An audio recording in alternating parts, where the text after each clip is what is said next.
दोस्तों, अगर आप एसएमएस डिपार्टमेंट में काम करते हैं, स्टील मेल्टिंग शॉप, तो यहाँ पे आपको इंडक्शन फर्नेस देखने के लिए मिलेगा। और अगर आप इंडक्शन फर्नेस का बहुत अच्छा तरीका से नॉलेज बनाना चाहते हैं, बहुत सा फ्रेंड हमसे ये भी रिक्वेस्ट किया है कि बेसिक से लेके एडवांस तक हम लोगों को बताइए। बिल्कुल जीरो से लेके हम लोग काम सीखना चाहते हैं एडवांस लेवल तक।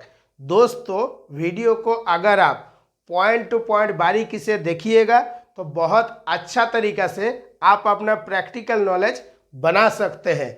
जब आप किसी प्राइवेट कंपनी में या इंडस्ट्रियल में इंटरव्यू देने जाइएगा तो बहुत बेटर तरीका से आप समझा सकते हैं। चाहे आपका जो इंडक्शन फर्नेस का पैनल है वो इलेक्ट्रोथर्म का रहे, मेगाथर्म का रहे या इंडक्टोथर्म का रहे, तो इसका जो बेसिक है वो सब कुछ सेम रहता है। जब आप प्रैक्टिकल में मिला के देखिएगा तभी आपको पता चलेगा। और इसको हम लोग क्या बोलते हैं? SFC panel, static frequency converter panel.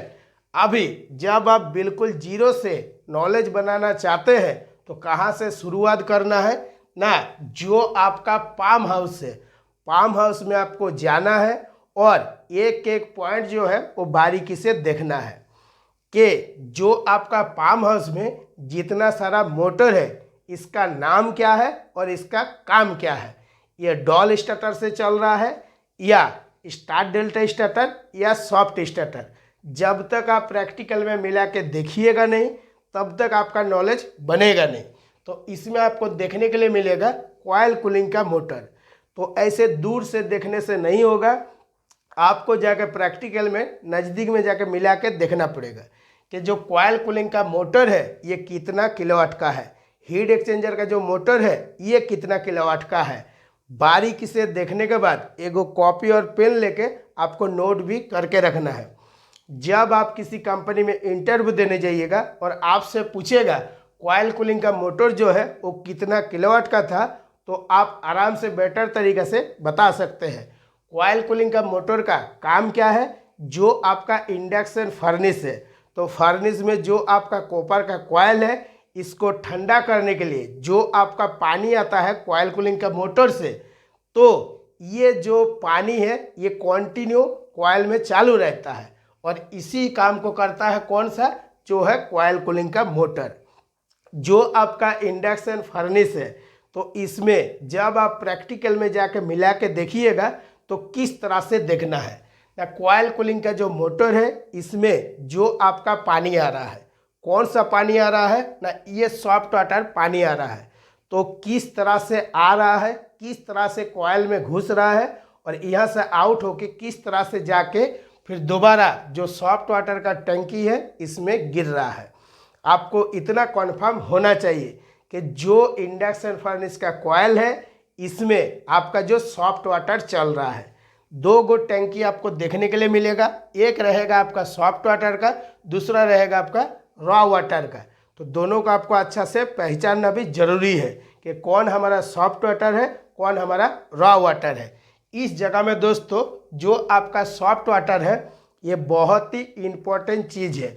बहुत सा फ्रेंड का इसी जगह में बहुत कुछ डाउट रहता है कि कॉइल में जो आपका सॉफ्ट वाटर चलता है तो ये ज़्यादातर कितना पीपीएम का पानी हमारा होना चाहिए। जो आपका सॉफ्ट वाटर है इसका जो पीपीएम है पानी का वो आपका बिल्कुल 0 होना चाहिए। जितना अच्छा आपका पानी रहेगा उतना आपका कॉइल में फॉल्ट भी कम आएगा। इसके बाद आता है हीट एक्सचेंजर। जो आपका कॉइल में सॉफ्ट वाटर चल रहा है तो कंटिन्यू चल रहा है, कॉइल में क्या है, कोई जगह में आपको 4000 किलोवाट का पैनल देखने के लिए मिलेगा, किसी जगह में आपको 6000 किलोवाट का मिलेगा, किसी में आपको 10000 किलोवाट का मिलेगा या इससे भी बड़ा मिलेगा। तो जो आपका सॉफ्ट वाटर है वो गर्म हो रहा है, उसको ठंडा करने के लिए काम कौन सा करता है ना? हीट एक्सचेंजर लगा हुआ रहता है। हीट एक्सचेंजर का काम क्या हुआ? पानी को ठंडा करना। इसके बाद जो आपका कूलिंग टावर है तो कूलिंग टावर का काम क्या है? इसका भी काम है पानी को ठंडा करना। और जब आप कॉइल कूलिंग का मोटर चालू किए हैं, चालू करने के बाद चाहे जो आपका इलेक्ट्रोथर्म का पैनल है या मेगाथर्म का है या इंडक्टोथर्म का है, मैं सबको लेके बता रहा हूँ।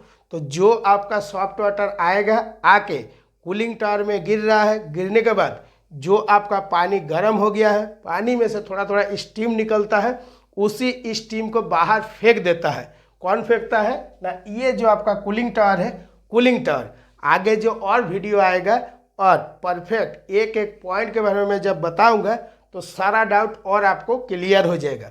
आज का जो वीडियो है इसमें आपको इतना कन्फर्म होना चाहिए कि क्या क्या लगा हुआ है, कौन हमारा कॉइल कूलिंग का मोटर है, कौन हमारा हीट एक्सचेंजर का मोटर है। अगर हीट एक्सचेंजर है तो आखिर इसका काम क्या है, एक एक पॉइंट जो है बारीकी से जब तक आप देखिएगा नहीं, बारीकी से नॉलेज बनाइएगा नहीं, आपके अंदर में हमेशा डाउट बना हुआ रहेगा। इसके बाद दोस्तों आता है डीएम वाटर, जो आपका इलेक्ट्रोथर्म का है या मेगाथर्म का है या इंडक्टोथर्म का है। तो ये भी आपको कन्फर्म होना चाहिए कि जो आप एसएफसी पैनल चला रहे हैं, स्टैटिक फ्रीक्वेंसी कन्वर्टर पैनल, तो इसमें डीएम वाटर पैनल में चल रहा है या आपका डिस्टिल वाटर चल रहा है। इसका जब तक नॉलेज बना के नहीं रखिएगा तो हमेशा आपके अंदर में क्या होगा, डाउट बना हुआ रहेगा।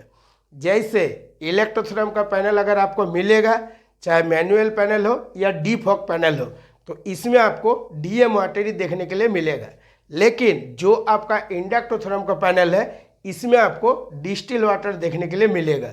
चाहे आपका डिस्टिल वाटर रहे या आपका डीएम वाटर रहे, पानी का जो पीपीएम है ये बिल्कुल 0 होना चाहिए। जब भी आप एसएफसी पैनल में जो आपका डीएम वाटर चल रहा है, तो डीएम वाटर का जो टैंकी है, इसमें जब भी आप डीएम वाटर डालिएगा उससे पहले आपको चेक कराना है। जो आपका इंडक्शन फर्नेस के लिए लेबोरेटरी रहता है, और पानी को देने के बाद जब चेक करके बताएगा कि पानी बिल्कुल सही है, तभी डीएम वाटर का टैंकी में डालना है। ज़्यादातर क्या गलती होता है, पानी 2 महीने 3 महीने से पड़ा हुआ रहता है और पानी आपका ख़राब हो जाता है, ठीक से चेक करते नहीं है, उसी पानी को डीएम वाटर का टैंकी में डाल देते हैं।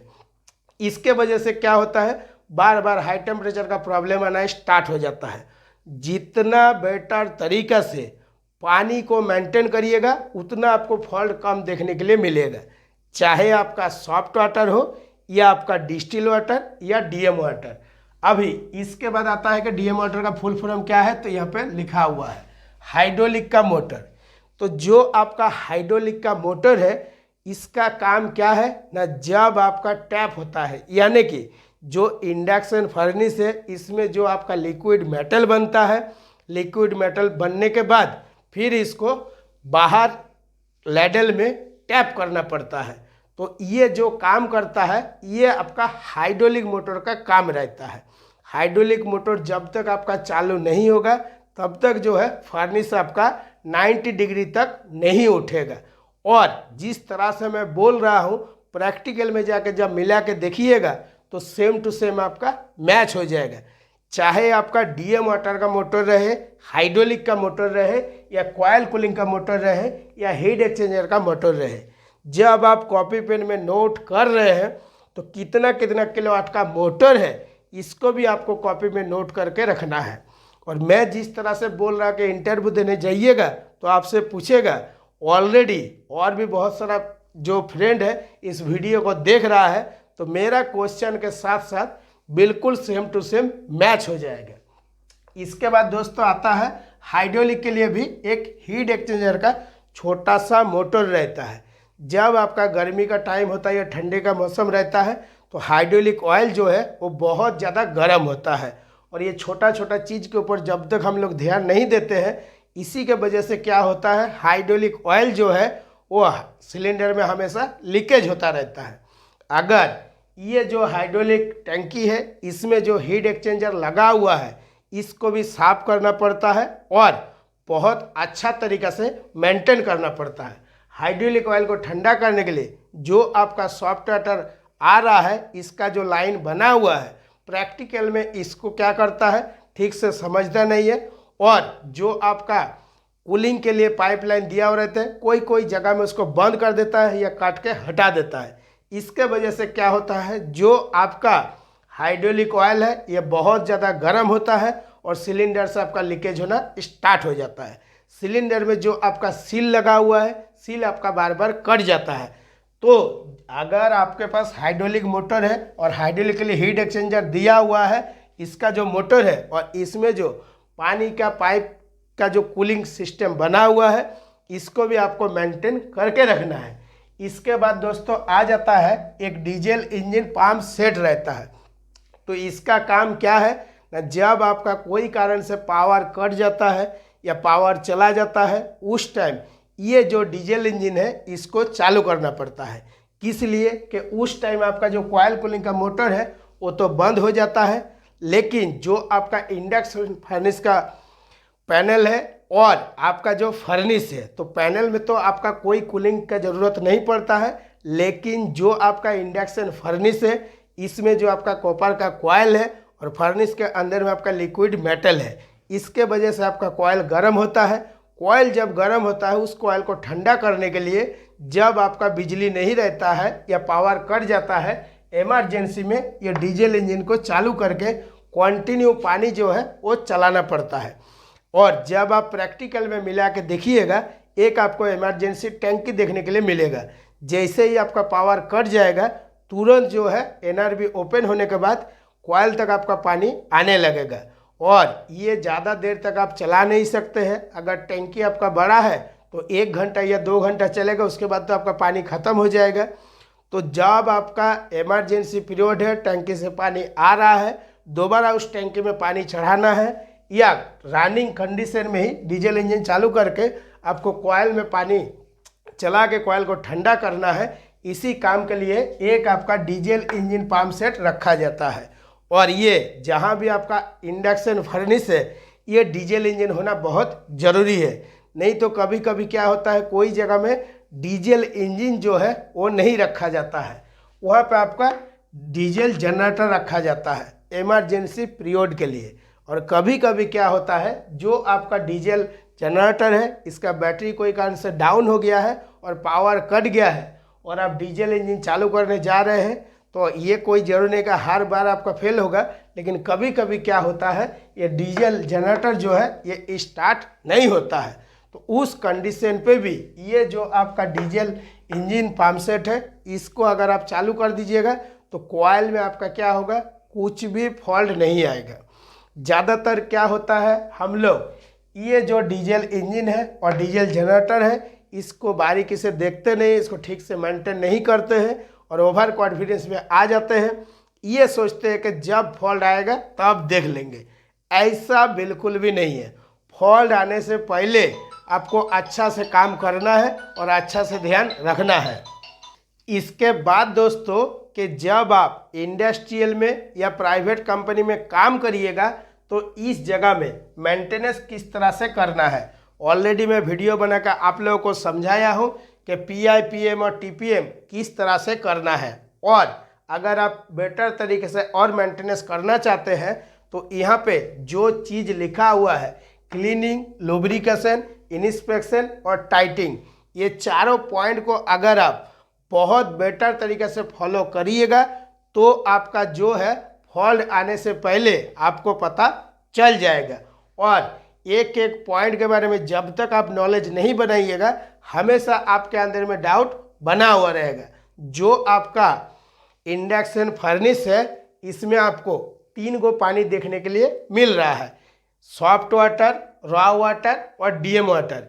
ये जो रॉ वाटर है, रॉ वाटर को अगर आप मेंटेन करके रखते हैं तो बेटर रिजल्ट मिलेगा। ज़्यादातर हम लोग ये रॉ वाटर को क्या करते हैं कि इसको मेंटेन नहीं करते हैं, जितना ज़्यादा पीपीएम बढ़ रहा है तो बढ़ने के लिए छोड़ देते हैं। इसको भी अगर आप मेंटेन करके रखिएगा तो देखिएगा ज़्यादा फॉल्ट नहीं आ रहा है। और इंडक्शन फर्नेस का जान किस पे ऊपर टिका हुआ है, पानी का पीपीएम के ऊपर टिका हुआ रहता है। और पीपीएम का फुल फॉर्म होता है पार्ट्स पर मिलियन। अभी इसका बाद जो आपका पार्ट 3 का वीडियो आएगा तो जिस तरह से और मैं बारीकी से पॉइंट टू पॉइंट समझाऊंगा और आपके अंदर में जो जो डाउट है वो भी क्लियर हो जाएगा। दोस्तों हमने एक ऑनलाइन क्लास भी स्टार्ट किए हैं जिससे मैं ये यूट्यूब का वीडियो क्या करते हैं 15 मिनट का वीडियो बनाकर डाल देता हूँ। अगर आप ऑनलाइन क्लास ज्वाइनिंग करते हैं, ये जितना सारा पॉइंट मैं लिख के रखा हूँ बहुत बेटर तरीक़ा से 1 घंटा टाइम लेके मैं आपको समझा सकता हूँ। आज के वीडियो के लिए इतना ही। नमस्कार, जय हिंद।